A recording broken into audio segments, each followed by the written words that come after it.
வணக்கம். எலான் மஸ்கின் சொத்து மதிப்பு. டெஸ்லா கார் நிறுவனம் மற்றும் ஸ்பேஸ் எக்ஸ் விண்வெளி ஆய்வு நிறுவனம் உள்ளிட்ட தொழில் நிறுவனங்களை நடத்தி வருகிறவர் உலக கோடீஸ்வரரின் ஒருவரான எலான் மஸ்க். அவரது வணிக நிறுவனங்களின் சந்தை மதிப்புகள் உயர்ந்து வந்த நிலையில் அவரது சொத்து மதிப்பு அசுர வளர்ச்சி கண்டுள்ள தகவல் வெளியாகி உள்ளது. இவரது சொத்து மதிப்பு 500 பில்லியன் டாலர்களை கடந்தது. சிறிது நேரம் கழித்து 499 பில்லியன் டாலராக சற்று இறக்கம் கண்டது. இதனால் அவர் உலகின் பணக்காரர்கள் வரிசையில் முதலிடத்திலும் மற்றவர்களால் விரைவில் எட்டிப்பிடிக்க முடியாத முன்னிலையிலும் இருப்பதாக குறிப்பிடத்தக்கது. அவரது சொத்துக்களின் இந்திய மதிப்பு 44.33 லட்சம் கோடியாகும்.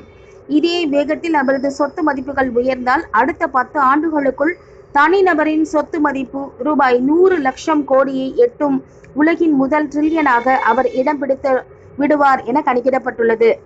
அவருக்கு அடுத்தபடியாக ஆரக்கிள் நிறுவனர் லாரி எரிசன் ரூபாய் 31 லட்சம் கோடியுடன் இரண்டாவது இடத்தில் உள்ளார் என குறிப்பிடப்பட்டுள்ளது. நன்றி.